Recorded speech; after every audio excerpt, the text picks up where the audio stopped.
Hello all, welcome back to another video and welcome to Sammy G's World of Cinema.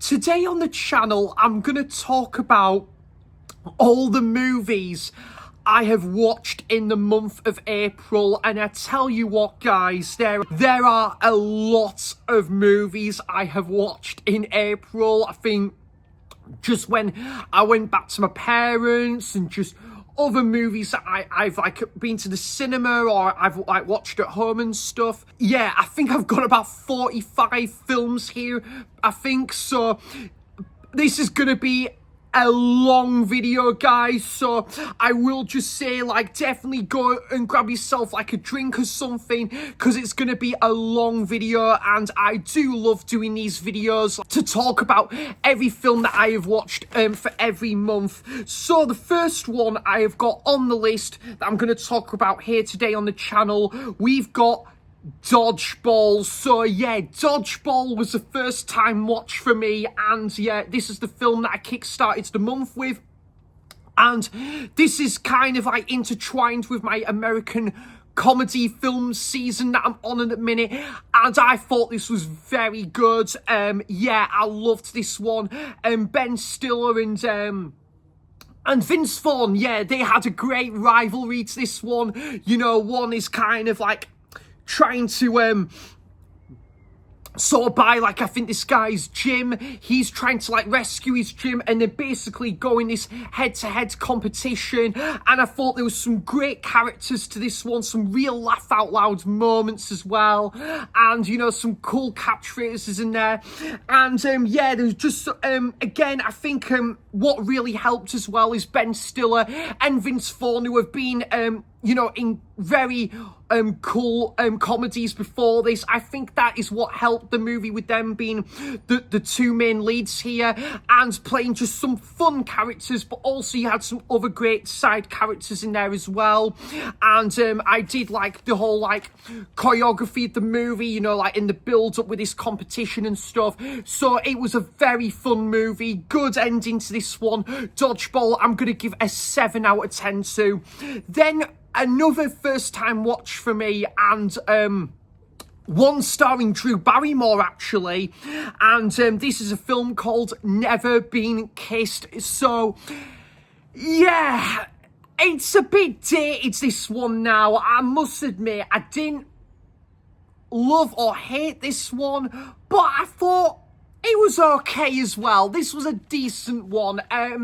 You know, Drew Barrymore playing like this, I think it's like this news reporter, or she works for this news paper company, and she wants to like write her own article about like, I think it's something to do with like with her past, and she finds someone that is there at present that she didn't know in the past, and you know, like at this place, and yeah, and then she kind of starts to fall for him. So there was an interesting like love story to this one, but yeah, I did like the soundtrack. I thought was pretty good.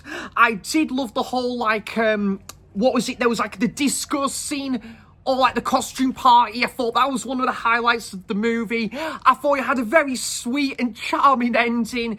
It was just pretty self-aware. It knew what it was doing. It was a easy 90+ minute watch, this one. Never Been Kissed, I'm gonna give a 6 out of 10. I had a cinema trip to Cineworld in Newcastle, and I decided to go and watch this new action flick. Again, it did remind me a lot of Nobody with Bob Odenkirk, which I can't wait for that sequel, by the way.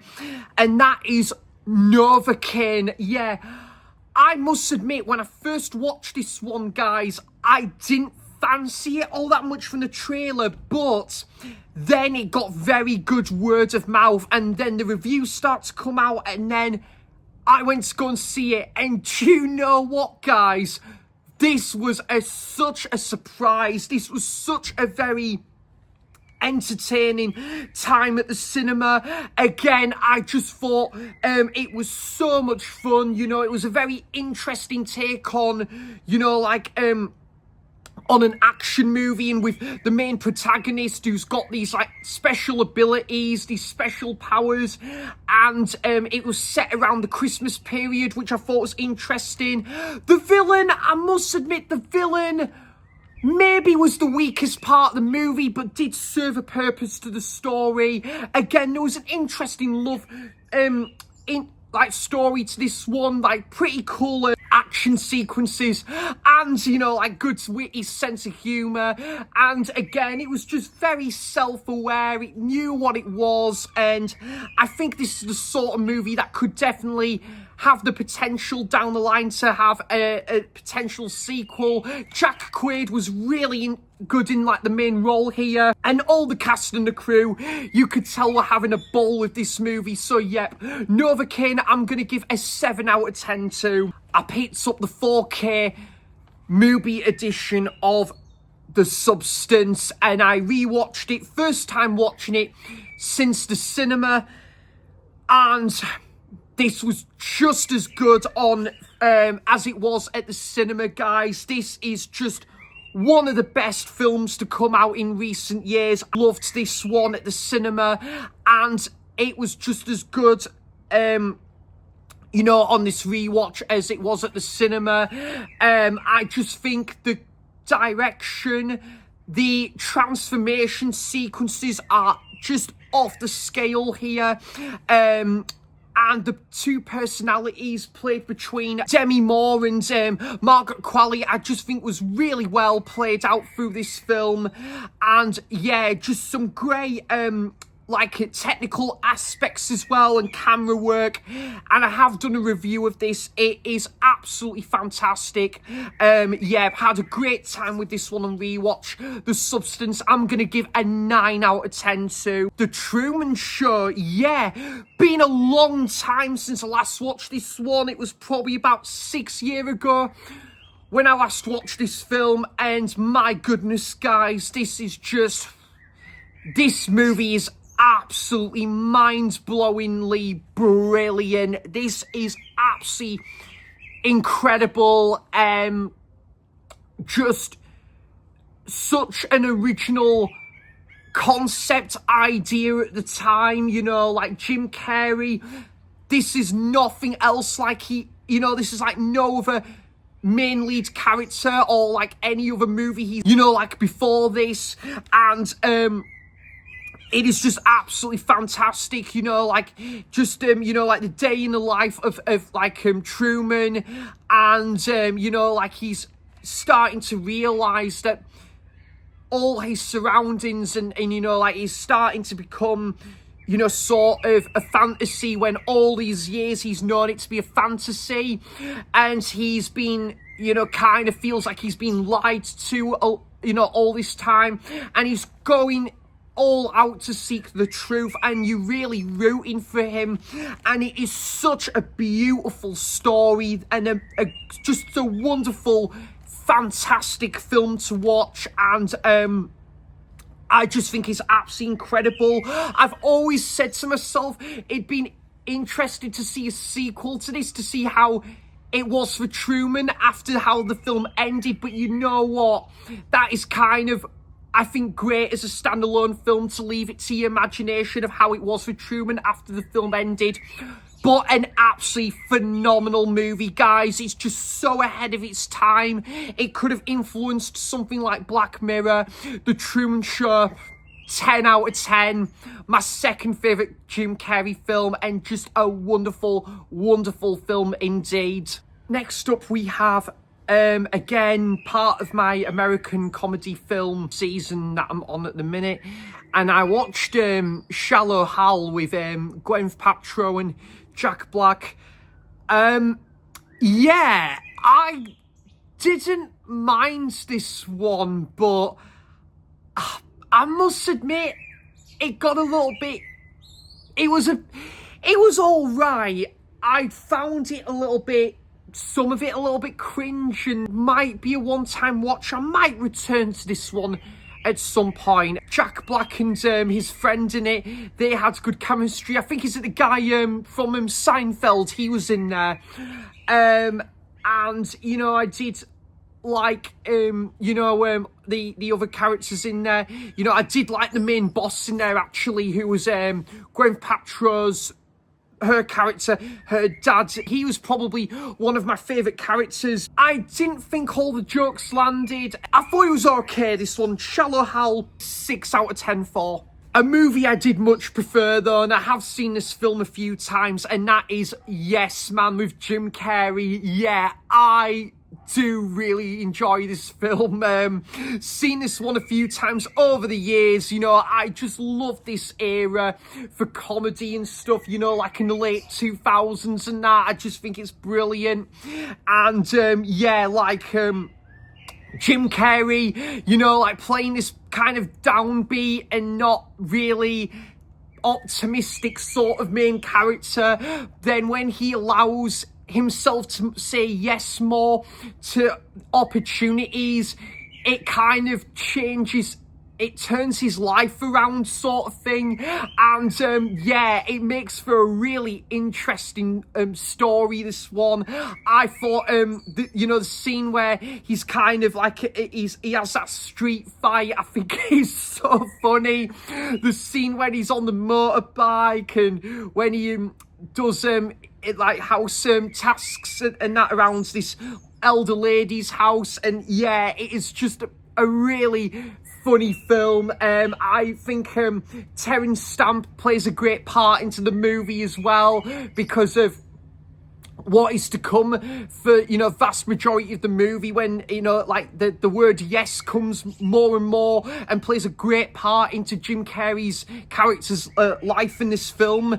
And yeah, I do love his relationship with Zoe Deschanel in this film. Just a lovely, wonderful and charming little film, this one. Yes Man, I'm going to give a 7.5 out of 10 to. A rewatch, because I've only seen this the once, and that was about 8 years ago. 8 years ago? Sorry, no, 4 years ago, sorry. And that is the film The Fifth Element. Yeah, I must admit, I didn't enjoy this one as much as I did on first viewing. Yeah, whilst I probably did much prefer this on first viewing, second viewing, it was still a very good, entertaining time. Bruce Willis as this taxi driver, and then, out of the blue, he is on this mission to kind of take on this alliance that are basically kind of, or this alliance, is chasing him, and he's kind of wanting to stop, this destruction that is going on. Mila Jovovich, her character plays a great part into this story as well, because of the ancient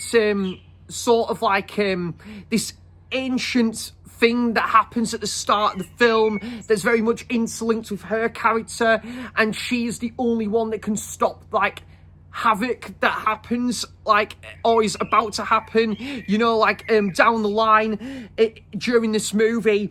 And yeah, it's a very entertaining time. I love Ian Holmes' character in this. I thought there was some not too bad CGI in there, actually. I guess some of the special effects were not too bad, actually, pretty good. And the final conclusion was a very satisfying way to wrap up the story. And Gary Oldman as the villain, yet again here in this film, played a pretty decent villain, as he did in Leon the Professional. Awesome time, this one. And I love the whole scenes on I think this ship and stuff, and then they've got this ballroom. Yeah, very entertaining film. The Fifth Element, I'm going to give an 8 out of 10 to. I talked about The Truman Show as one of my all-time favourites, and here we go, guys. Another one of my all-time favourites, and another film I have reviewed on my channel, and that is the original Planet of the Apes from 1968. Just a wonderful introduction to one of my favourite film series. From the opening sequence, I am just glued to the screen, and I find something new with this film every time I watch it. Charlton Heston plays such an amazing protagonist as Taylor, and the way he's introduced, and then the way Zera and Cornelius and Nova introduced later on in this movie. It makes for a fantastic first installment that is flawless in my opinion. The music from Jerry Goldsmith, the ending that has one of the greatest twists put to screen, put to film. It is just absolutely incredible, and the set designs, the practical work is absolutely amazing. The original Planet of the Apes, I'm going to give a 10 out of 10. It's absolutely fantastic. We've gone from absolutely fantastic to absolutely average, unfortunately. And I do want to say a massive thank you, though, to Ollie for kindly sending me this Blu-ray. There has been a couple of other movies I have really have enjoyed that Ollie has kindly sent me. This one, yeah, didn't do much for me, this film, and I don't think Ollie thought much to this movie either, and that is Magic in the Moonlight from Woody Allen. Oh, I so wanted to like this, you know. Colin Firth, who I love Colin Firth, and Emma Stone, Woody Allen, who is a bit of a notorious name, but to separate the arts from the artist, I have really liked Woody Allen's films, but this one was just, it was so dull. It was a really boring and uneventful movie, in my opinion. First off, Colin Firth, and I love Colin Firth, guys, and he has played a couple of those characters that are a little bit downbeat and has a bit of sarcastic sort of like tone. But them characters are a lot more interesting. His character was just annoying in this film. You know, he was playing such a, you know, like, he was very arrogant, so rude in this film as well, and very abrupt, and you know, he was so rude to people in this film.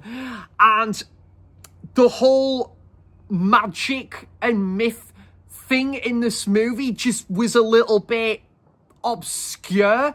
If they'd taken the whole magic and myth thing out of the movie, I think it might have made the film a little bit better. I really don't know. It was such an odd movie. There was a couple of scenes where I liked a couple of scenes between Emma Stone and Colin Firth, but then towards the end, it just didn't make sense. Like, these two main characters would basically just not really getting on, and then they went a certain way in decision towards the end. It's like, after all that, I didn't get it, guys. It wasn't for me, this one.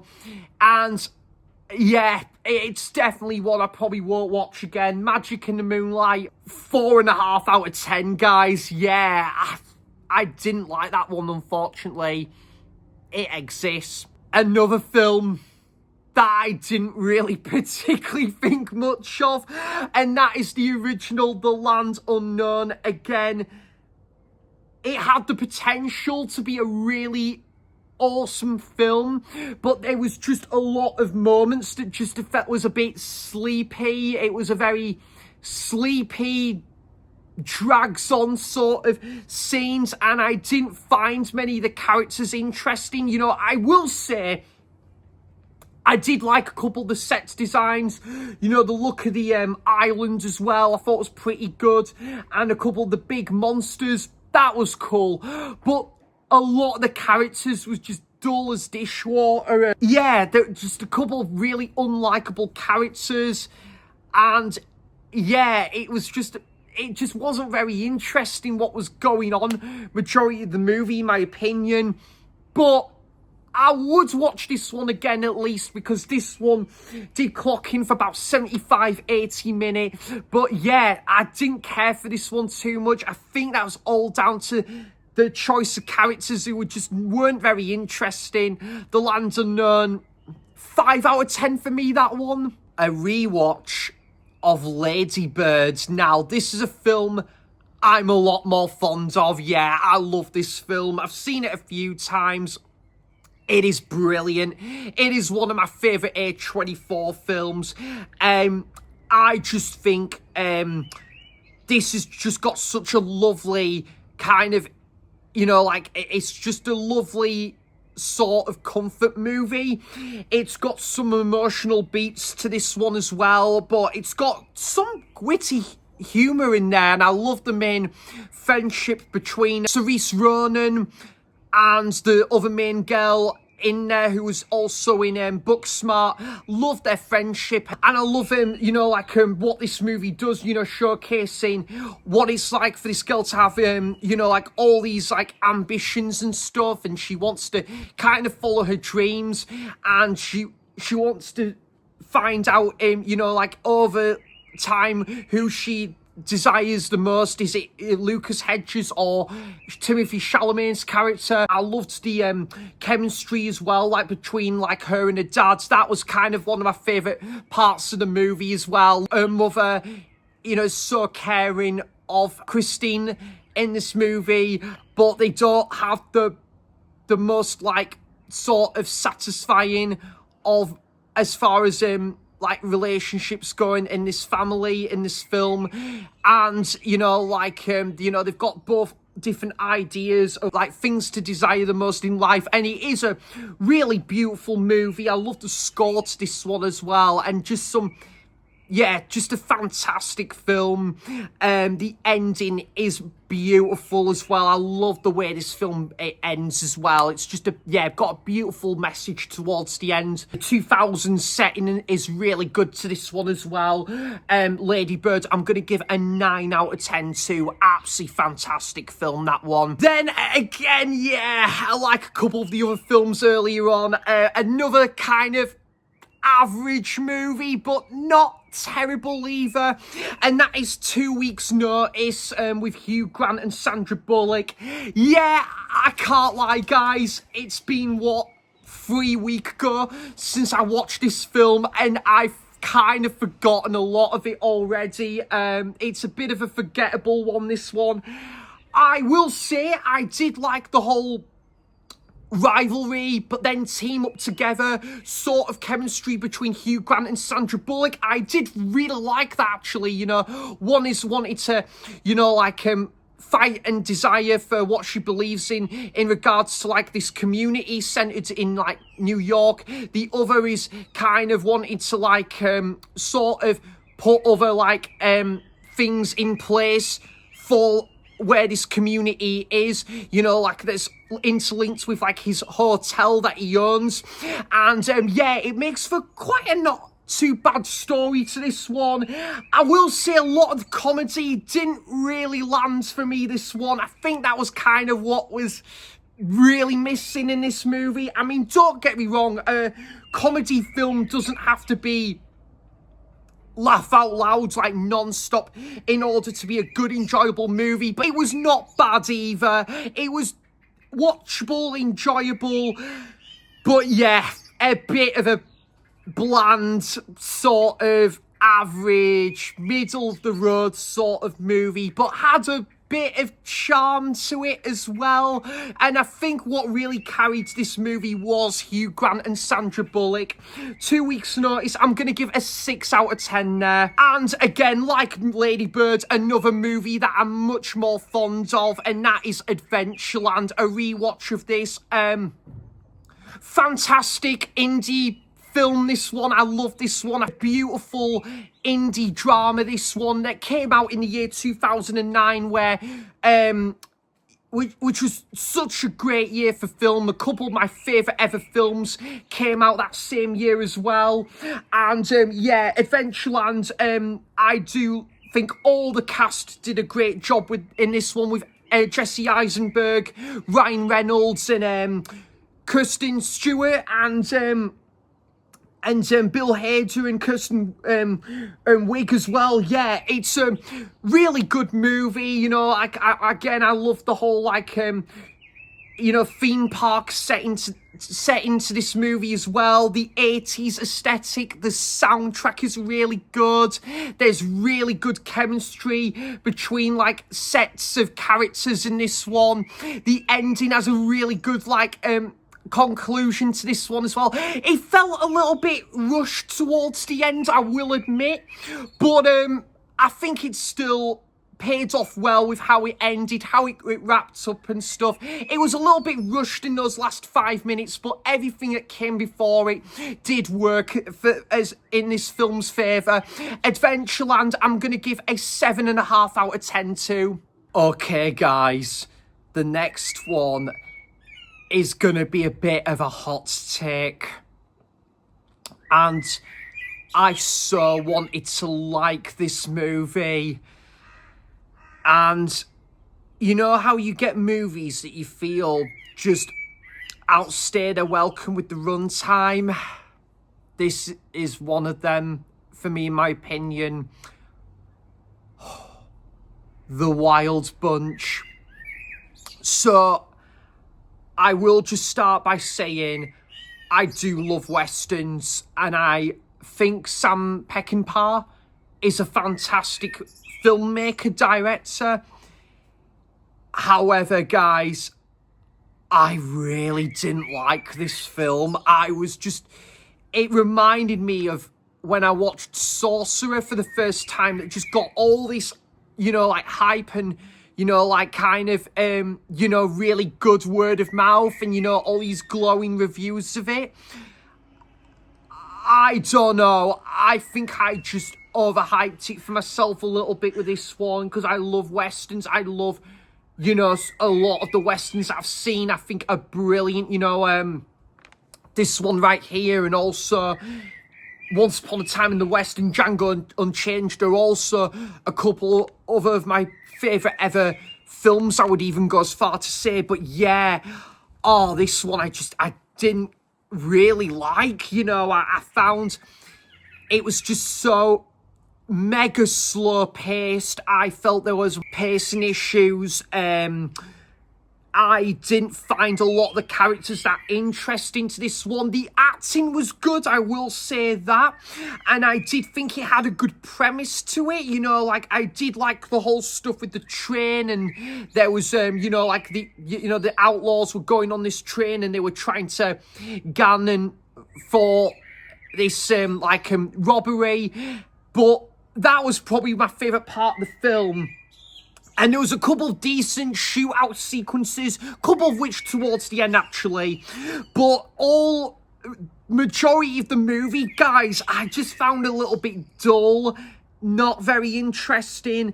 And that could be a very unpopular opinion because I know how well beloved this film is. But for me, guys, just in my personal opinion, I just didn't really connect with this one. I think the music, I remember being pretty good. But yeah, I just found the story of this one just not all that, to be honest. And it was such a shame, because I was ready to love this one and I just didn't, unfortunately. But it is a film I am open to giving a second viewing down the line. Hopefully I will appreciate this one a lot more, like I will with Sam Peckinpah's other work that I do want to check out at some point, because I know he's made a couple of films that are really held in high regards. But yeah, this is just one of them, well-beloved classics that just didn't really connect all that much with me. But I know this film is well-beloved, and that is absolutely fantastic to hear that there's a lot of people that hold great fondness of this movie. Just wasn't for me, unfortunately. The Wild Bunch, a lot to admire, but the film itself was just not bit middle of the road and not very interesting, in my opinion, guys. I know it's a really well-beloved movie, but yeah, wasn't love at first sight for me, this film, and that is The Wild Bunch, and I'll give it a 5 out of 10 too. Again, doesn't get much better with this one as well, and a total different contrast to The Wild Bunch, and that is Drive Me Crazy, from 1997 is this one. It's got Melissa Joan Hart in it. I thought this film was a bit crap, to be honest, guys. I didn't really like this one, to be honest. The comedy sucked in this movie, you know, it was very wooden, very lackluster. I found a lot of the characters were just planks of wood in this movie. And yeah, I did like the story and the premise was decent, I'll give it that. But yeah, it was just a very average, middle of the road sort of comedy where I've even had movies, right, you know, like say one that I revisited last month, was it, what was it called? Just My Luck, was it? With Lindsay Lohan and Chris Pine. A lot of the humour didn't land, a lot of the comedy didn't land in that film, but I at least had enjoyment from that film. I didn't have much enjoyment from this film, guys. I've already forgotten a lot of it already. I just found it such a boring, dull, and uninspiring sort of movie that just... It had a decent soundtrack though, I'll give it that. I did quite like the soundtrack to this one. Had a decent, charming ending. But yeah, I did like one scene actually where the guy who was on a prom date with his girlfriend, and basically they get their revenge back at this guy in the movie. That was alright, I'll give it that. That's just come back to mind now. But yeah, other than that, the movie, dull as dishwater. I don't think I'll watch this one ever again, to be honest, guys. Drive me crazy. I'm going to give a 4 out of 10. I thought about this one more, guys. I didn't like this one particularly. However, though, guys, the next few films on this list I actually am a lot more fond of now. So we're back to winning ways now in this video, and we have the original The Lost World from 1960. This one I enjoyed a lot more. This was a first time watch. I know Stuart and Tony, the Retro Movie Zone, quite big fans of this film, and yeah, I enjoyed this one, guys. Yeah, is it Iwin Allen, I think it is, yeah, I liked how it was kind of like, is it a group of British characters in this film? I think there's an American lass in the movie, and they go to this island and they find life on this island, and they also find like these dinosaurs and other beasts and that, and I thought it was decent. I liked this one a lot, to be fair. There was some good practical work, you know, like I thought some of the cinematography was really cool to this one as well, and I did like the main protagonist to this one. Kind of reminded me a little bit of Richard Attenborough from like Jurassic Park in there as well, and yeah, I did quite like this one. And unlike The Land Unknown, the characters in this film I found a lot more engaging to this one as well. And yeah, a couple of the set designs and that, and it was quite decent to this one. Yeah, The Lost World, I'm going to give a 6.5 out of 10 to. I did had a pretty good time with this one, to be fair. Again, part of my American comedy film series I'm on at the minute, 40 Days and 40 Nights with Josh Hartnett. And you know what, guys? This is not a great movie. I still had a lot more fun with this movie than I did with Drive Me Crazy. This was a better movie and more interesting story. He set himself a new challenge for himself that is a bit of a life-changing moment for him, you know, like, and he's basically already met someone along the way, but he's kept promises to himself, to other people, and he's, you know, all on the internet. He's, you know, he's got a bit of like he's kind of, you know, like famous for, you know, trying this new challenge and stuff. And yeah, I quite enjoyed this one. Again, not all the comedy aspects landed. Like there wasn't really a lot of laugh out loud moments to this one, but you know what? this one at least was a little bit more enjoyable in regards to its story, in that I found it a little bit more interesting, and it was an interesting take on like the comedy genre, which I don't think there's been other comedies that has done this sort of like premise before. So actually, I did quite like this one, to be fair. And Josh Hartnett, bless him, you know, he's not giving the greatest performance in the world, but he's doing a decent job in this movie. And I did like this one, actually, to be fair. 40 Days and 40 Nights, I'm going to give a 6.5 out of 10 there. Rewatch of The 40-Year-Old Virgin, and I haven't seen this one for years, but I do like this film. I've got a soft spot for a lot of these 2000s, late 2000s comedies, and this being one of them.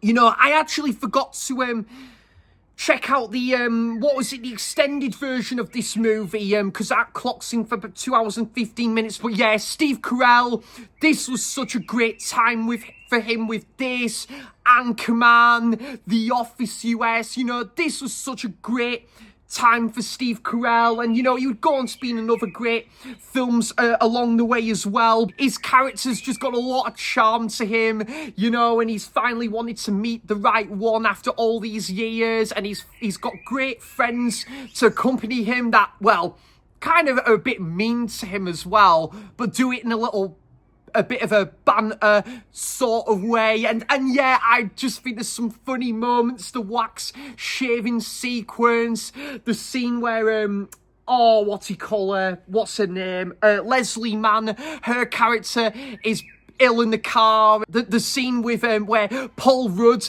is telling off his boss for playing Michael McDonald, this music video in a loop after 2 years, and he's trying to stand up to this.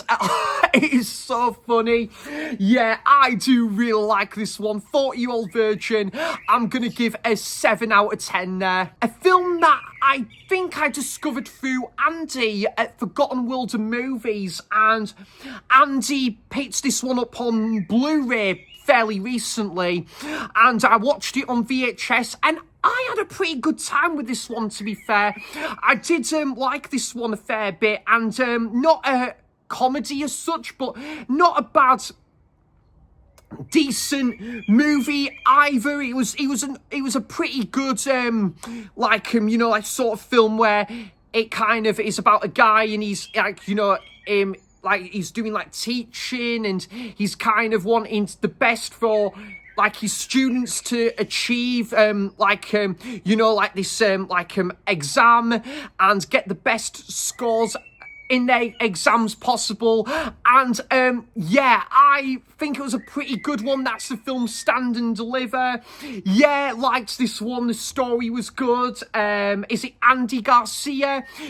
Gives a pretty good performance in this movie, and I think I really liked how they kind of at the start they didn't really like his way or style of teaching, but then as he tries new tactics along the way, they kind of are more engaged with his style of teaching in this movie. And I quite liked this one, and it has a pretty satisfying ending. And the scenes where, I think there was a couple of scenes where they go on field trips as well, and the kind of wanting the best of sort of they're wanting to do the best they can, and during the exam, and also the teacher, the main teacher in this film, is wanting what's best for his family as well at the same time as well. It was a pretty good movie, this one. And Stand and Deliver, I'm gonna give a 7.5 out of 10 there. Pretty good one, that one. I hope that gets a Blu-ray release over here in the UK at some point. Next up, we have a bit of a sort of entertaining 2000s, late 2000s comedy, a bit like the couple of the other films I think I've spoke about on this list as well. and that is the film Sex Drive. Yeah, this was a first time watch for me as well, and yeah, I found this pretty good. This guy, basically, he's on an adventure to go and find this girl he's like met online, and then he's basically goes on the like car journey, this like road trip with like his best friend and this lass that he like has known for years and been friends with for years. They decide to go on this road trip, but things don't always go their way, you know, according to plan. And shit hits the fan, really, guys, basically, in this film. And yeah, there was some pretty laugh out loud moments to this one. And the story was pretty good. I did like, there was a lot of like Family Guy sort of humour to this one as well, I picked up on. I liked the whole scene with the garage as well, and that and this community in the garage, and basically like 1 minute this car is absolutely, you know, like in this tragic state, and then the next minute is brand spanking new.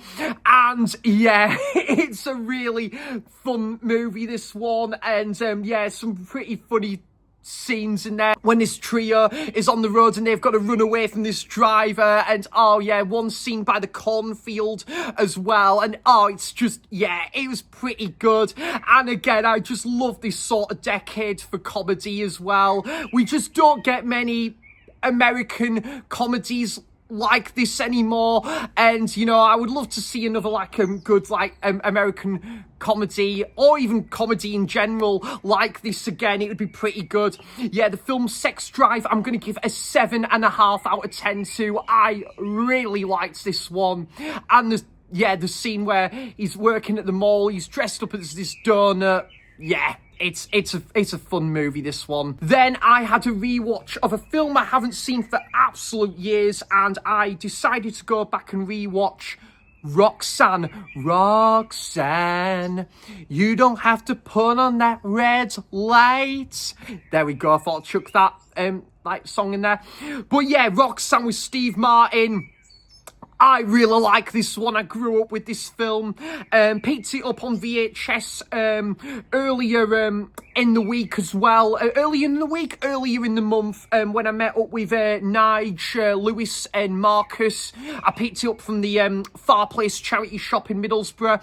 And yeah, very entertaining film, this one. I love the scene where he gives like this long epic speech in this restaurant. It's just, that was the standout moments, this one. But I love like his chemistry with Daryl Hannah. I just thought this was a very entertaining, self-aware, knows what it's doing sort of movie. And you know, like you know, I think also Steve Martin's like character in this film, you know, like you know, there are people that kind of like sort of, you know, like give him like a bit of, you know, sort of like unsatisfying looks, and he knows how to take a stand to it. And I love that about his character in this film. Yeah, Roxanne, I'm gonna give a 7 out of 10 to. I really like this one. A cinema trip to Tyneside Cinema. I went to go and see the film, new British film, should I say, called Restless. Yeah, this is I think one that came out last year, but we didn't get a cinema release of this till about a month or so ago. And yeah, I really liked this one. I know Mike, did you see that reviewed this one, I think, on his channel? He really likes this one, and yeah, I did really like this film as well. I just thought, again, it was it felt like nitty gritty, this film did. And you know, this like character who's having to put up with a lot of commotion, kerfuffle from these new next door neighbours, and she's doing all she can to politely tell them to stop all this like disruption throughout the night, or stop causing havoc, basically. You know, she's like not giving up, and you're really rooting her to you know, like take a stand towards these nasty like neighbours next door in this film. And yeah, it's a really good movie. There was only really, you know, the this sort of like like this estates in this movie where vast majority of this movie was set in, and I think there was a lot going on to keep you engaged. And also I really liked the other main side characters in this movie, like her friend. He had a good, like, witty sense of humor in this one. Very good film, this one, and definitely one I hope we get a like Blu-ray release of over here in the UK, because I really enjoyed this one. Yeah, the film Restless, I'm gonna give a 7.5 out of 10 to. Fargo from the Coen brothers. What a fantastic film this is, guys. This is absolutely brilliant. From the words go, Fargo. See what I did there? Yep. It's brutal and it's very dark what goes on in this movie. William H. Macy, you know, as the main protagonist or antagonist, should we say, in this movie, sort of. And, you know, who's kind of basically under a great deal of pressure.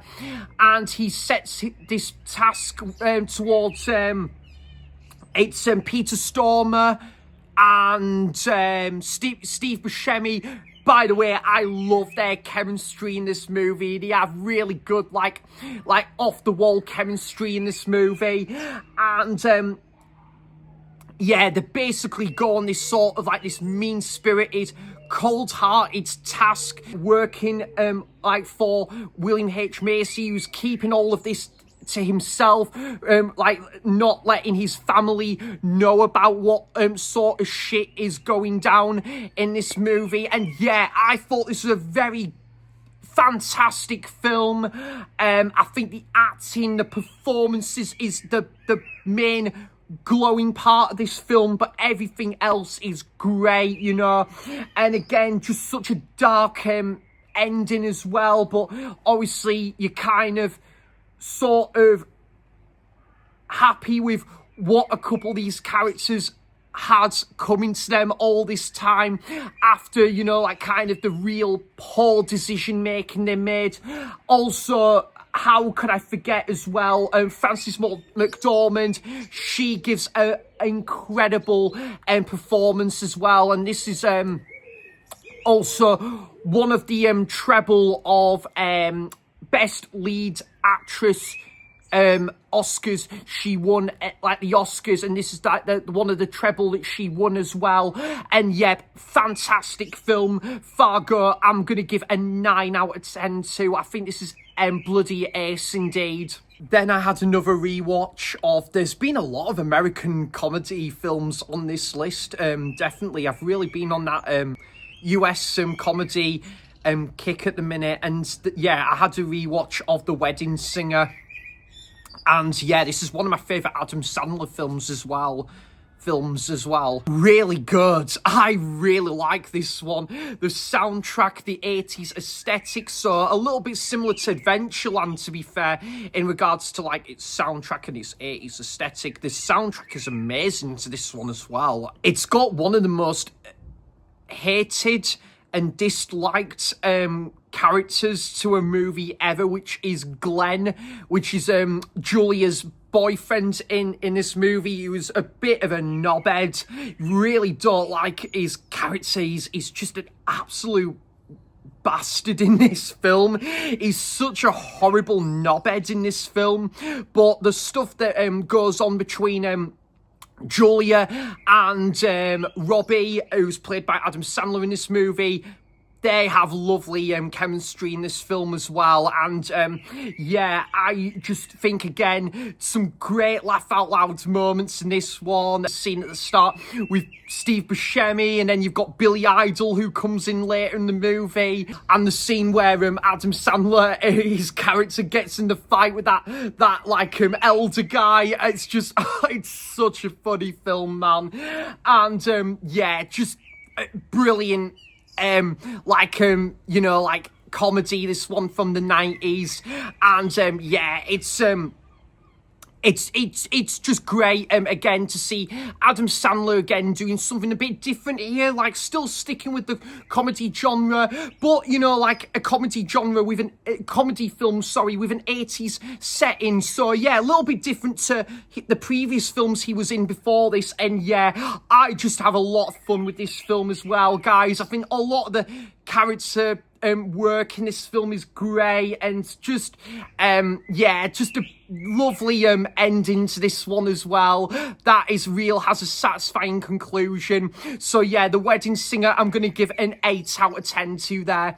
We've gone from a really good to a really poor pants movie, this one, and that is one for the money. Now, the film is utter shit and it is terrible, but you know what, guys, it is quite enjoyable as well.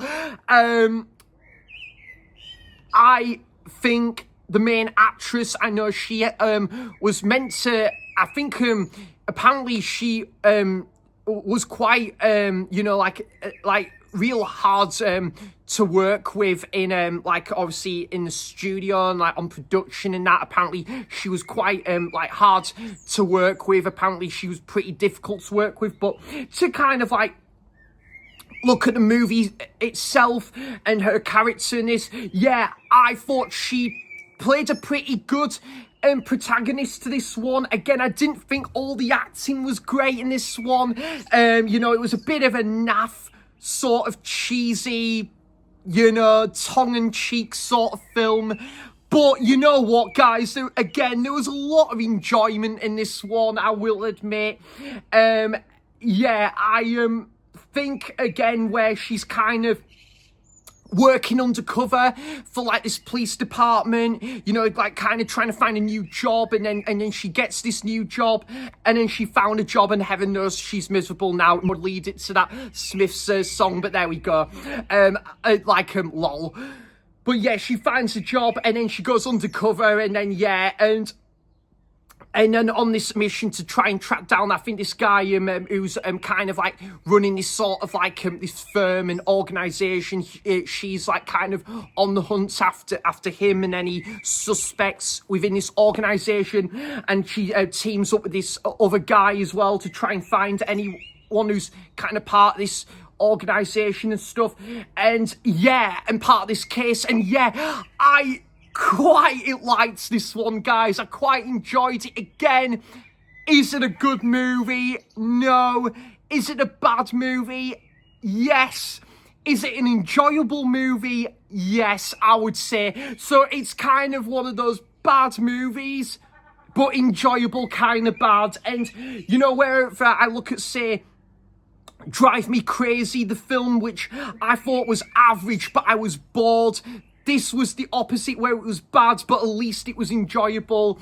So yeah, I had quite a decent time with this one, and I quite liked them. Again, some of the couple of the action sequences, some of the scenes were laughable as well. Yeah, there was some ropey acting in there as well. That was not all that great, but entertainment wise, it was a decent watch. One for the money, I'm gonna give a 5 out of 10 to. I'm probably being a little bit generous there, but it's one of those movies I can probably see myself returning to in the future. Then we had another rewatch of Liar Liar.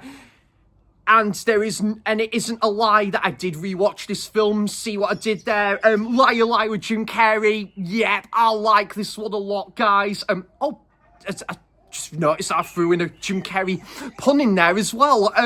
But yeah, Liar Liar, really charming movie, this one. And one that clocks in for about 75 minutes or something. And it is a really just a nice comfort viewing, this one. And you know, like, I just, again, it doesn't take itself too seriously. It's pretty self-aware with its premise and its story. And Jim Carrey, who plays this lawyer, and you know, who's trying to be a better father towards his son, but something just seems to keep holding him back, you know, with like, he's kind of a workaholic, and, you know, other things start to like just get in his way sort of thing.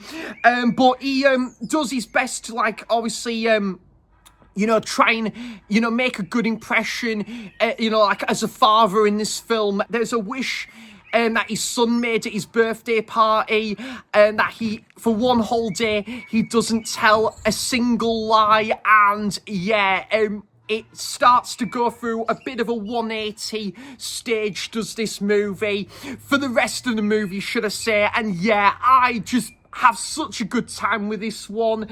Again, there's some great side characters. I found the whole, what was it, the trial case in this movie quite interesting to this one as well. Yeah, Liar Liar, I'm going to give a 7 out of 10. I had a bit of a binge of, you know, like movies that are just great comfort movies for the bank holiday weekend over the Easter weekend. And me and Roy, actually, at Blue Roy Movies, we had a watch-along together, because our second watch-along, because we had a watch-along of, what was it me and Roy watched before Christmas, was it Killer Clowns from Outer Space, and this was our second watch-along of Point Break. Yeah, I absolutely love this film. Again, I think I might have even just preferred it again on third viewing, because I watched it years ago, really liked it. Me and Ryan went to go and see this one at the cinema, was it about November time? Watched it again, so it's a bit of a grow with this movie, to be fair. And yeah, I think this is just a great, you know, like action film that's got a lot of comical elements to it. Great quotes to this one as well. 2 sandwiches and 2 lemonades. Great film, this one. And I love sort of the rivalry between Keanu Reeves and Patrick Swayze in this film. Mission assignment to, you know, track down these like bank robbers that are surfers in this film. And Keanu Reeves has got a lot to carry throughout this film, and he does a really good job. I love his main character as Johnny Utah, that has the potential to have one of the coolest character names in a film ever. And Gary Busey plays a great supporting role in this film as well. And yeah, I really love this one. Great ending as well. Brilliant fun, this one. Point Break, I'm going to give an 8.5 out of 10 to. The Long Good Friday, which at first viewing, I liked this film, but I didn't love it. But I went back and rewatched it. I had a better time with this film. I really enjoyed it on second viewing. Again, I know Pete's at Play Tendo Guy is a big fan of this film. And yeah, I can see why. I think this is a really good British gangster film, this one with Bob Hoskins. I'm still yet to check out Mona Lisa, which I've heard very good things about. But yeah, Long Good Friday, great British gangster film, this one.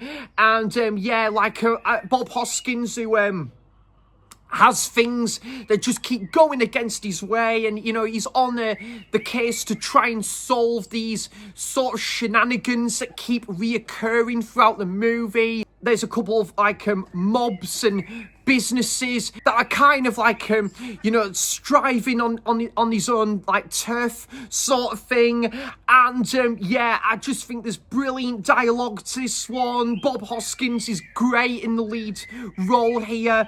And the music as well at the start is great. I love the music in the opening credits. Great to see Pierce Brosnan in this one as well. Helen Mirren makes a great, plays a great character in this film as well. And I just think it is a fantastic British crime gangster film. A lot to think about after the ending, and just like it, yeah, it has, you know, it's very, it leaves a like pretty interesting sort of like, it makes you think after the end, does Long Good Friday. And yeah, I think it's a excellent British crime film, this one.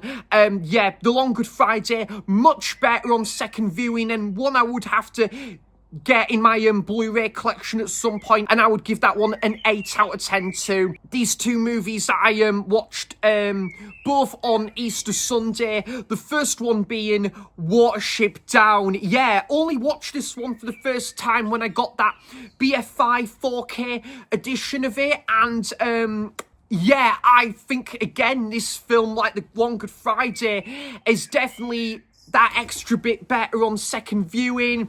I think, you know, the team of rabbits in this movie that are having to run away from home in order, like, to keep themselves safe when, like, kind of, like, their own, like, homeland is at threat, because of, like, these, group of nasty bunnies, these menacing bunnies lurking around in each corner.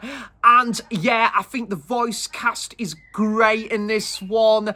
I love the animation style. The music in the opening sequence is gorgeous, really good. Yeah, I think the design on the bunnies in this film is really good in this one. And yeah, there are a couple of quite emotional scenes in there as well. You know, there's a couple of like emotional departures in this film as well. And I really like the is it the seagull in this film? That's quite the comical character in this film as well. And yep, I really enjoyed this one again on rewatch. And Watership Down, I'm going to give an 8 out of 10 to. Watched an Easter weekend special for me, or a staple, should I say, and that is the original Willy Wonka and the Chocolate Factory. One of my favourite musicals. On Another Day could be my favourite musical of all time, but then again, The Wizard of Oz or the original, I think it's the 1968 remake of Oliver Twist could be very much in the conversation for what could be up there as some of my favourite musicals. And I just love watching this one like every Easter, every year. It just is such a charming, beautiful movie to watch. You know, all the characters are just so much fun in this film, all the musical numbers as well, and great original songs. Gene Wilder, the best Willy Wonka. Oh yeah, I think he definitely takes the cake for the best version of Willy Wonka in this film. And yeah, I just think the way the film is choreographed, the set designs, and you know, like I just again like love some of the sort of visual effects as well. Just a really good, sweet movie as well. A great introduction of each characters that enter this competition. Fantastic film. Willy Wonka and the Chocolate Factory from 1971. I'm going to give a 9 out of 10 there. I watched also for the first time another Carry On film that I watched at the bank holiday season as well, and that is Carry On at Your Convenience. Yeah, watched another really good Carry On film a month after Carry On Henry, and yeah, I really enjoyed this one. This is definitely one of my favourite Carry On films now, actually.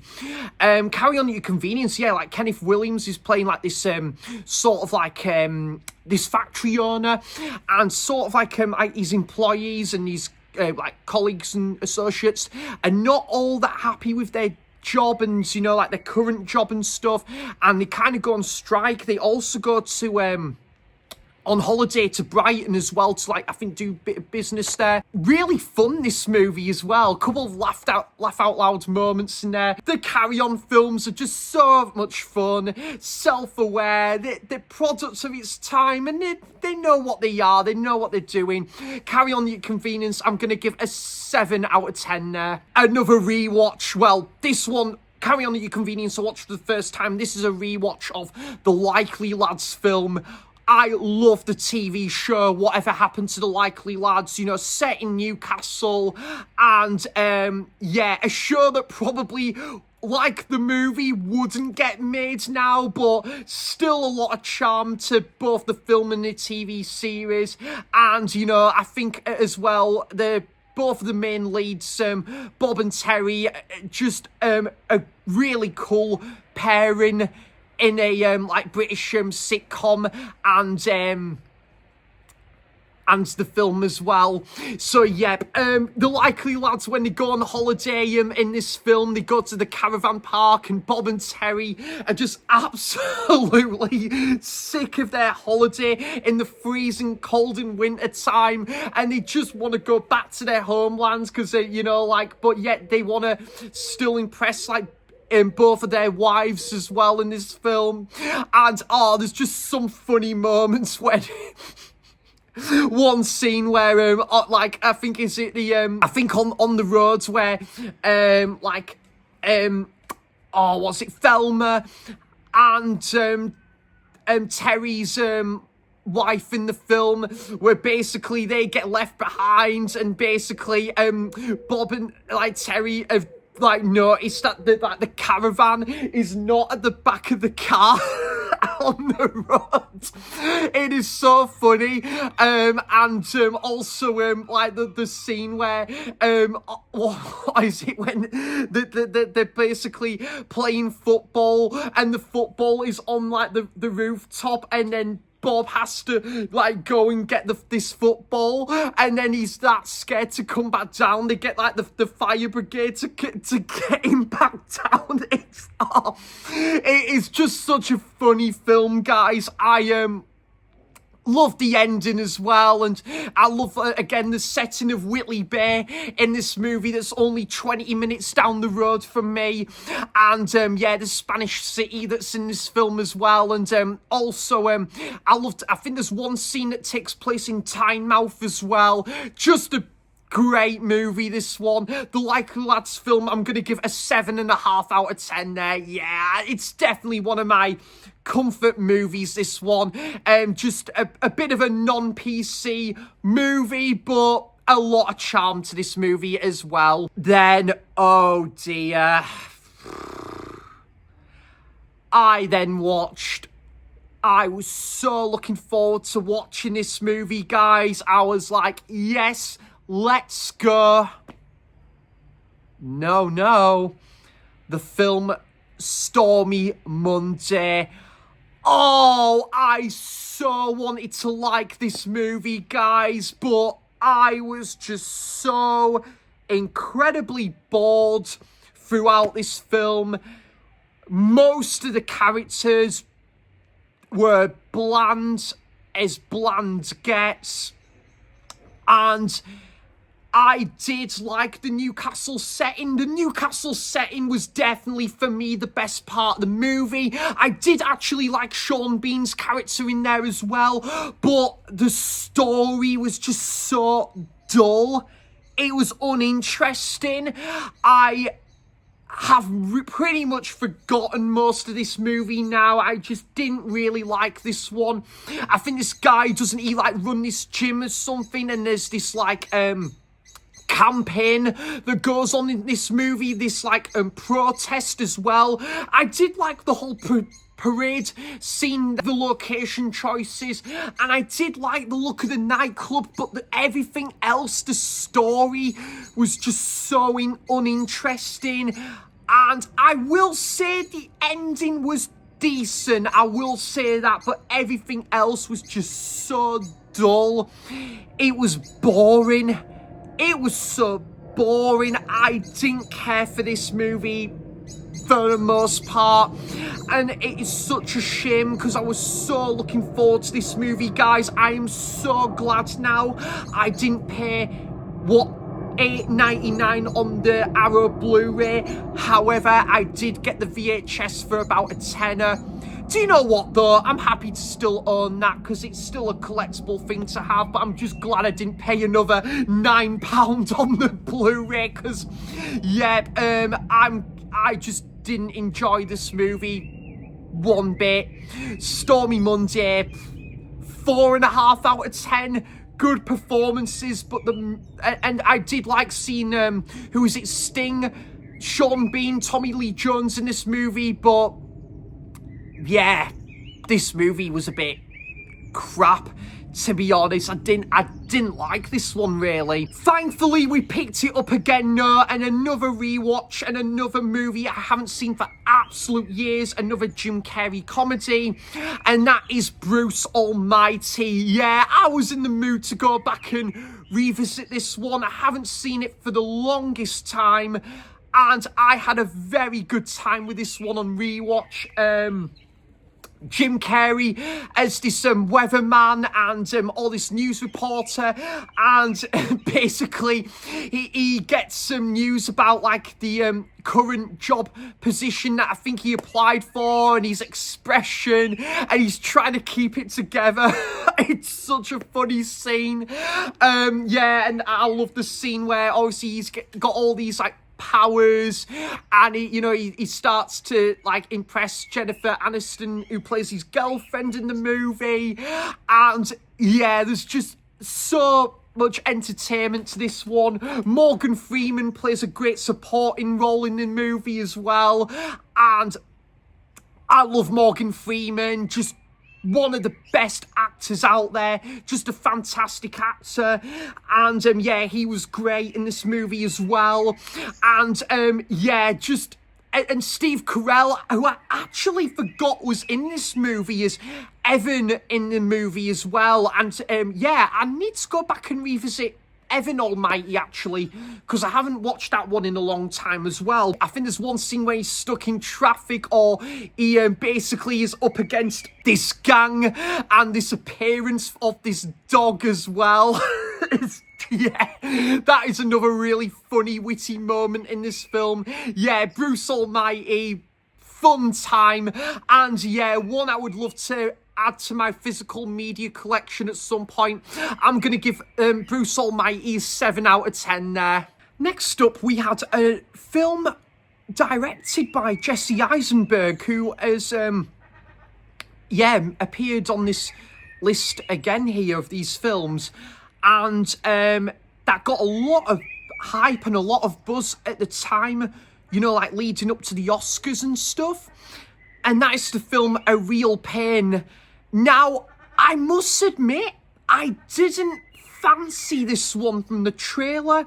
I do love drama, drama movies, and I do love like indie dramas as well. But this one, I watched the trailer, I wasn't really all that, interested in it at first.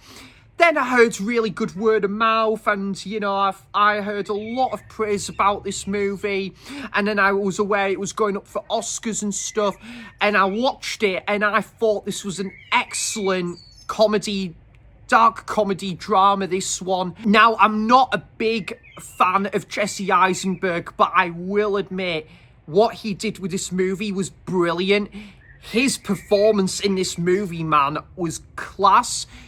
Kieran Cullen, I think, though, gave the best performance, like, not taken away from Jesse Eisenberg's performance or his direction, but I think Kieran Cullen was definitely my favourite part of the movie, and I will say that, but they both did brilliant performances in here. And yeah, I can see why he won best supporting actor at the Oscars. It's got a lot of emotional beats to this one as well. And there's one scene where Jesse Eisenberg, he breaks down in one scene and he talks a bit about his backstory. And yeah, I think that's kind of where the movie went a little bit, like dark as well, but the acting and the performance from Jesse Eisenberg in that scene, I think, was one of the best moments, I think, in his acting career. He did a brilliant job in this, and yeah, I think this film had a lot of heart to it. There was some quite bittersweet moments in there as well, and the journey that both of these brothers go on in this film, and yeah, like to go and visit where their grandmother was based as well. I thought it was a very interesting story, and yeah, and the other side characters as well had interesting like side stories and backgrounds to this movie as well. And yeah, learning about their backgrounds was very interesting, and yeah, a couple of comical moments in that here and there as well. Yeah, I thought A Real Pain was a great movie, this one, guys. And when the Blu-ray is possibly in a sale in the future, one I definitely will happily would add to my Blu-ray collection, because this was a really good movie, this one. And I just love like travel movies like this as well. You know, I love travel movies like what is it, Secret Life of Walter Mitty, you know, like travel movie based movies like that. I just think are really good to watch. So yeah, a real pain. I'm gonna give an 8 out of 10 to there. I had a first time watch of The Great Outdoors, which, what do you know? The Great Outdoors. Yep, I really enjoyed this. Again, I love the witty humour in this one. You know, I think it comes from, again, that great period when we had all those great comedies in the 80s and stuff. And yeah, again, I love the whole sort of like the back and forth rivalry between John Candy and Dan Aykroyd in this movie. The scene with the raccoons in there, it was brilliant. Like with the raccoons when they be speaking and stuff. Just so funny. And the one scene where they're going on a mission to find you know, like a couple there, like relatives that are kind of like lost in the woods. Again, that made for a pretty fun adventure in this movie. And also I loved him as well, also the scene where the scene when the bear was like near the car as well, and doesn't John Candy come out and say in this film, big bald-headed bear. I just, some really witty dialogue in there that I absolutely love, and it had a lot of charm, did this movie as well. And yeah, one scene where I think there's one scene with skiing in this movie as well, like water skiing. Yeah, just a fun movie, this one. The whole like storytelling in this movie as well from John Candy, where it's telling this story at this campfire. Yep, great little film, that one. The Great Outdoors, I'm going to give a 7 out of 10 there. Revisited, again, haven't seen this film for for many years, and that is Meet the Fockers. Yep, I had to revisit this one. We've been on my American comedy binge I'm on at the minute, and yeah, I had such a fun time with this one, like I did all them years ago. You know, just some really fun, daft moments in there, like one scene with what is it, with the rivalry between the dog and the cat, and then doesn't the cat get flushed down the toilet and has to escape from the toilet? Just so funny. And yeah, the scene where like by the nightclub as well, and what was it, there's and when Jack and the scene where is it Jack Jr., it comes out with his first word, and it turns out to be a swear word, and Ben Stiller's character's trying him to stop saying that word. He's trying his damn hardest for him to stop saying that word until he gets in a bit of trouble with Jack Burns, played brilliantly by Robert De Niro. It's just brilliant fun. And I love the the characters of Dustin Hoffman and Barbara Streisand in this movie as well, who just work so well together in this film. Yeah, it is just such a fun sequel to Meet the Parents, this film is. And yeah, like the scene where there's all these like these things happening in this big like house as well, of like Ben Stiller's character's parents, and there's all these activities and these things that happen. It is just such a funny film. Yeah, Meet the Fockers, I'm gonna give a 7 out of 10 there. Cinema trip, and this was Cineworld in Newcastle, and I went to go and see the new thriller from, is it Blumhouse, I think it is, and this was a really interesting movie, this one, and this is called Drop. I don't think I've seen many of the actors in anything else before this, But yeah, I really liked this one actually. And again, I watched the trailer and the trailer didn't really do much for me at first. But then I heard pretty good word of mouth for this one, watched it, I enjoyed it, yeah. And you know what, guys?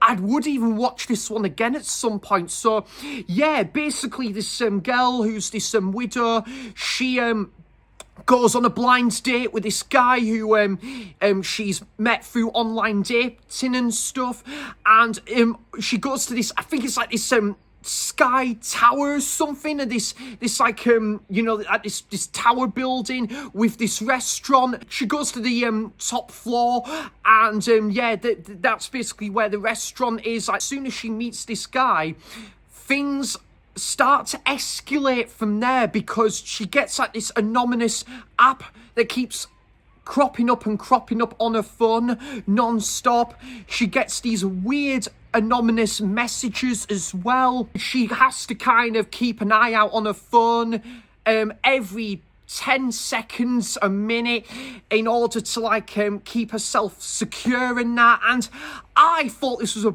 very good time at this film, guys. And yeah, I thought the main protagonist had a very interesting story. It was a very interesting thriller. There was a very cool reveal towards the end, and I'll leave it there. But very good movie.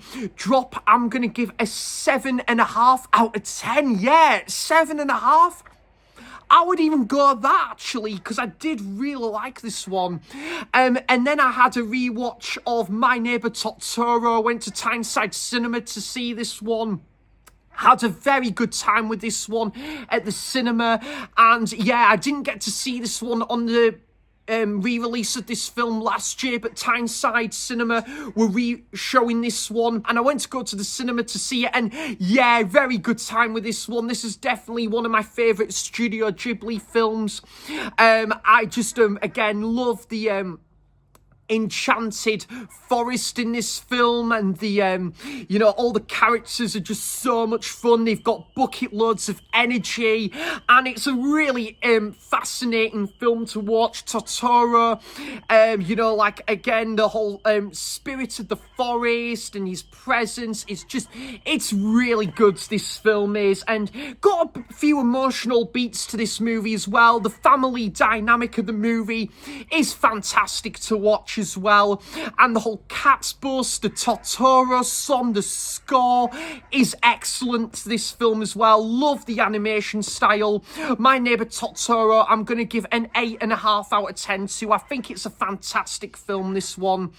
Then I had a rewatch again of another film I haven't seen for the longest time. I know Ollie is a big fan of this film, and I think the Blu-ray is long out of print now, so I might have to settle for the DVD for this one. But saying that, I'm happy with the DVD for this one, because it's still good to have in the collection. But I did decide to go back and rewatch The Girl Next Door from 2004, and I, again, had a much better time with this one on rewatch, because when I first watched it about 10 years ago, I don't remember being all that fussed about this film. I thought, it's alright, it's okay, meh. But I watched it again, and yeah, I really liked this one a lot more on rewatch. Really interesting story, a rom-com, but not a rom-com, if that makes sense. Maybe it's kind of like a romantic film, but got a bit of a dark edge to it, sort of thing. And yeah, I really liked this one. I liked the main character played by Emily Hurst in this film, and the main actress did a brilliant job in this one. Actually, she was fantastic in this one, and her boyfriend in the movie, he had a very interesting character to this film as well. And the side characters, the main two side characters, the two best friends of Emily Hurst's character. Yeah, they had really good banter in this movie as well. I honestly forgot that Paul Dano was in this movie as well, to be honest. And yeah, there was a couple really funny scenes in this film as well. And yeah, it's just a fun, entertaining movie, this one. And great soundtrack as well. I forgot how good the soundtrack to this one as well. And yeah, possibly could have been a potential sequel to this one, but works as a standalone movie all the same. And yeah, good movie, good performances, solid acting. Yeah, like the soundtrack's good, very interesting film. So The Girl Next Door, I'm going to give an 8 out of 10 there. Birmingham meetup happened and we all went to go to the IMAX cinema part of Cineworld to go and see Sinners, the brand new Ryan Coogler film with Michael B. Jordan. And yeah, had a great time with this one, man. At the cinema, yeah, had a brilliant time with this one at the cinema. Seeing it with fellow YouTubers as well. Oh, absolutely fantastic experience that was, and looked amazing on the big screen. The cinematography was woof, excellent, and the great acting. I talked about this on the live stream earlier on in the week, but yeah, I would say Jack O'Connell was probably my favourite part of the film. The music was awesome in this one, that really kind of enhanced on the second half of the movie to a T. The premise of the 1930s setting was brilliant in this film as well. There was a little bit of couple of pacing issues, and I will say the first hour was took a little while to get going. You know, it was a little bit of a slow burn in the first hour, but I think the film just set it up really well for what's to come in the second half of the movie. And yeah, like a really interesting stylistic take on the vampire subgenre, and it is a really cool movie, and one of the best of the year. Yeah, I thought the costumes were great. The technical aspects were really good. The sound design was excellent. And yeah, the final act was brilliant, breathtaking to watch. And yeah, a couple of like gore, unnecessarily jump scares, but still worked in the movie, I would say.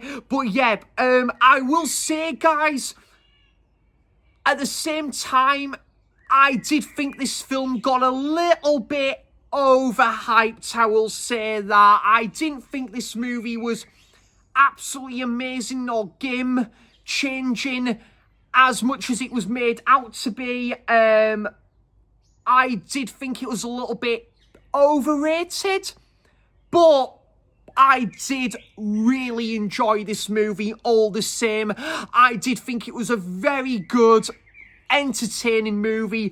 Would I watch it again? Oh yes, and I think I've got a feeling this movie I will much prefer on rewatch as well. I can see myself much preferring this one on second viewing. And yep, a really good movie, great dialogue, great acting. I can see this film possibly going up for a few awards later on in the year or earlier on in 2026 as well. Sinners was still a great time though at the cinema. I'm going to give this one an 8.5 out of 10 too. I thought it was a fantastic time at the cinema. Zack and Miri with Seth Rogen and Elizabeth Banks. One that's kind of fallen under the radar a little bit, this film. Yeah, I don't see this one get talked about an awful lot, and again came out in a great time for a lot of these American comedies as well. And yeah, I really enjoyed this one.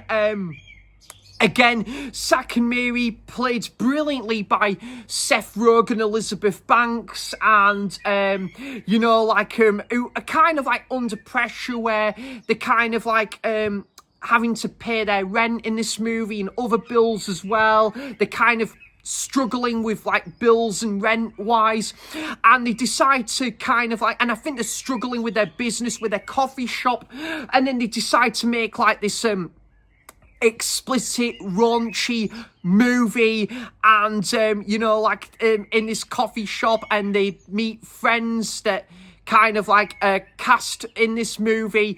And yeah, I thought it was a very good movie, this one, guys. Self-aware and knows what it's doing. And yeah, I kind of liked the whole turnaround with Zach and Mary's like chemistry, where they're long best friends, and later on they find out they kind of are a bit more than were best friends. They kind of feel they have a bit more of a spark in this movie, and I really liked that. I really liked Craig Robinson as the other side character in this film as well. I love him as Daryl in The Office US, and yeah, really good movie, this one. And yeah, great winter set into this movie as well. Zack and Mary, I'm gonna give a 7 out of 10. A very good watch, this one. Another Tyneside cinema trip, and I went to go and watch The Straight Story from David Lynch, part of David Lynch season at Tyneside Cinema, and I had a really good time with seeing this one at the cinema. There is a lot of heart and a lot of emotion beats in this movie, and it is just really sweet, heartwarming movie, based off a true story of a guy on a tractor who goes to visit his brother, and he travels for I think about nearly 2 months, I think it is, or 5 weeks. And yeah, it is a beautiful film, this one. I love the music, the score, the cinematography is beautiful to this one, of all the fields and the autumnal scenery, and the main character, Alvin Straits, the main protagonist in the film, and he's just such a gentle soul in this film, and yeah, really fantastic drama, this one. And yeah, I love like his chemistry with his daughter in this film, played by Sissy Spacek, and yeah, like I think that is just some lovely scenes in the movie. And yeah, I think this is a beautiful movie, beautiful film based off a true story, and yeah, just a fantastic film that I really hope gets a Blu-ray release over here in the UK. The Straight Story, I'm going to give an 8 out of 10 there.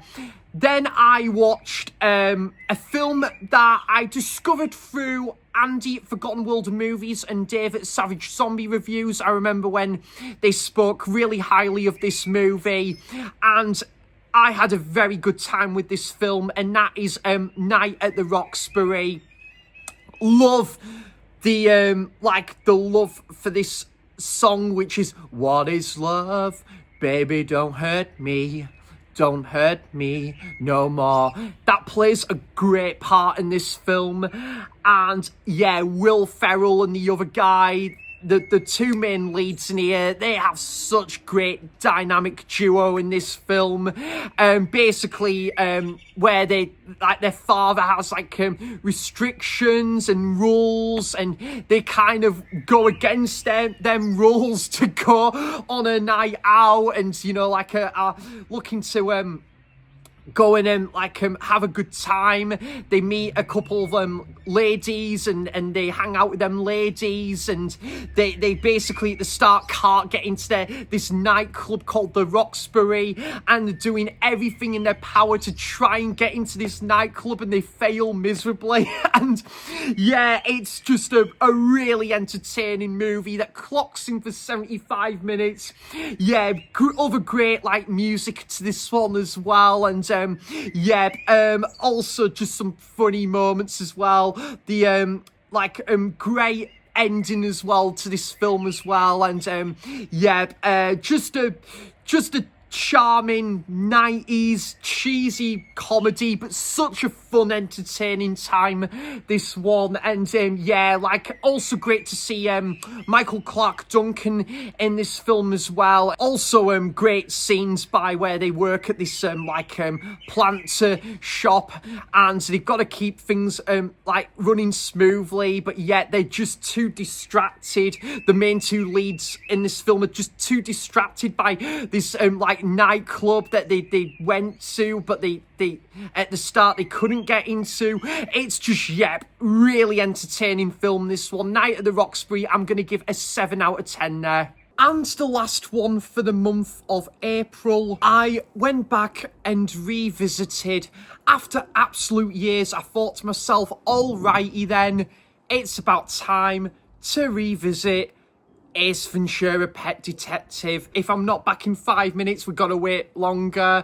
And yeah, just a classic 90s comedy with Jim Carrey. I was really surprised they didn't make another sequel to this, actually. Well, they did make a sequel, but not another sequel after that sequel. A sequel, and then another sequel after that sequel. Try saying that after 32 pints. Just an awesome, you know, like, cat and mouse chase movie. Ace Ventura, you know, like, just flamboyant, charismatic leading character that really kind of, you know, was probably the first iconic role for Jim Carrey at the time as well. There's just some great laugh out loud moments to this one. The opening sequence with Ace Ventura kicking the box around, and the scene where he's at the aquarium, and yeah, it's so funny. Yeah, just awesome final showdown at the end as well.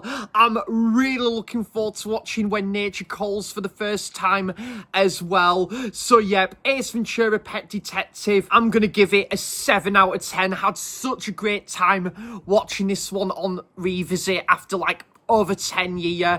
And yep, hopefully in the month of May I will be checking out When Nature Calls for the first time as well. So guys, yep, that is everything I have watched in the month of April, which I think has been a cracking month for me and movies, and had a couple of other great meetups as well, and went back to my parents and spend quality time with my parents. Yeah, I've had a really good month this month, like movies and so forth, and here's to hoping it'll be another great month for watching movies in the month of May, but also new releases as well. And actually, we had a couple of really good new releases in the month of April, so here's to hoping there'll be another great month on the horizon for new releases in the month of May. So guys, do let me know if you've seen any of these movies and what's your thoughts on them. I would love to know all of that good stuff in the comments down below. I am going to be going away this weekend, and for the bank holiday period I will be going away for a few days, so I'm not sure when this video could potentially be going up, but yep, I think I'll have one more video out after this, and then I think I will be currently away for a few days, so there might not be any videos for a few days, guys. Looking forward to going back to my parents, and got yeah, a busy weekend ahead, and yeah, it should be a really good start to the month as well. So thanks for watching, cheers for stopping by, and until next time, I'll see you for the next video. Bye bye.